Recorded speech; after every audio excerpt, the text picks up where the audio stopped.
Bendita seja a Trindade, para sempre seja bendita. Questão 41. O que é o malefício? Malefício é aquela operação que se realiza com o objetivo de prejudicar o outro com o auxílio de demônios. Existem malefícios para matar, para causar a possessão, para que alguém vá mal nos negócios, para alguém ficar doente, etc. Como já foi dito, os malefícios só produzem efeitos se Deus o permitir. Quanto mais alguém reza, mais protegido está contra todas essas influências. O antigo rito de exorcismos dizia em sua prenotanda: mande o demônio dizer se permanece naquele corpo por alguma obra maléfica, ou sinais, ou instrumentos maléficos, os quais, se o possesso tiver comido, que os vomite, ou que se revele se estiver em algum lugar fora do corpo, e encontrados, que sejam queimados completamente. Se o possesso vomita um objeto maléfico, esse deve ser queimado, mas é melhor que o exorcista não toque nele com as mãos. Se o tocar, convém que reze enquanto o faz e que depois lave as mãos com água benta. Do contrário, esse tipo de objeto pode lhe provocar em determinado momento alguns problemas de saúde durante certo tempo. Aqui nós nos deparamos com um tema complicado. Eu digo complicado porque existe uma distinção bem clara entre a parapsicologia e o exorcismo. A parapsicologia não acredita na eficácia de um malefício.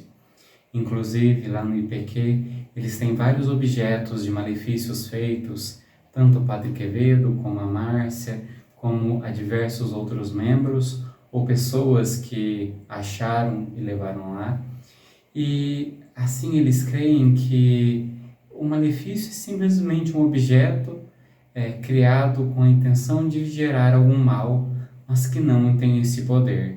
Ou seja, o malefício não tem poder algum, a não ser que uma pessoa, por alguma razão, pressinta, sinta, saiba que alguém fez um malefício, e a partir daí ela começa em si mesma a gerar um efeito físico para corresponder àquele malefício gerado.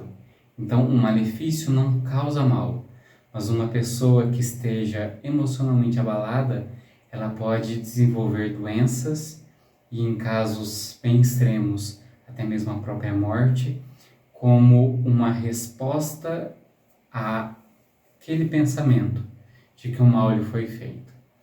Já o exorcismo, a Igreja Católica, membros dentro da Igreja, eles acreditam sim que os objetos malefícios tenham uma incidência na vida da pessoa.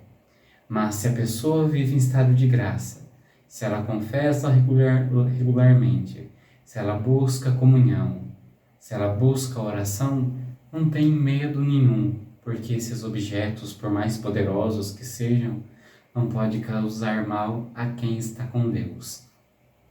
E num segundo momento, eles acreditam sim que existem casos de possessão, casos de infestação, de vexação, que são causados através de malefícios. Pessoas que fizeram um trabalho pelas mãos do demônio e assim atingem e causam esse mal. Aqui nós temos que ver duas coisas. Primeiro, se você está em comunhão com Deus, não tem que temer.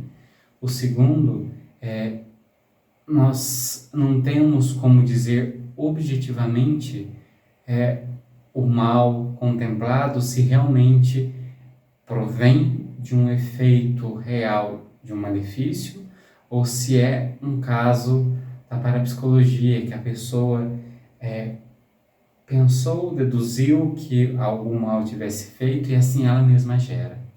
Então existe essa interrogação. O mal contemplado, o mal que o sacerdote vê, vem do malefício ou vendo achar que um malefício foi feito e assim ocorreu. Isso não tem como dar uma resposta clara. Eles podem ter as duas situações. O importante é termos comunhão com Deus. Um outro aspecto, ele fala do ritual antigo de exorcismo. No atual ritual de exorcismo, é suprimido as perguntas. O padre não deve fazer nenhuma pergunta para o demônio. Tem as orações que o padre faz a Deus, tem as orações que o padre faz diretamente ao demônio. Só lembrando, padre exorcista devidamente nomeado pelo bispo, mas em nenhum momento está aberto a perguntas, porque o demônio é o pai da mentira. Então, se eu faço perguntas obrigando o demônio a responder em nome de Deus, por que ele vai responder em nome de Deus? Então, por mais que tenha a autoridade do padre ali, muitas vezes a resposta é colocada em dúvida. E há mais mal nas respostas dadas no exorcismo do que o silêncio e do que a ausência de perguntas. Então, isso que há no antigo ritual, no atual não tem mais, justamente para evitar qualquer dano pior. Então, se acontecer algo similar na tua vida, indique a oração, indique os sacramentos, a comunhão com Deus. Deus abençoe.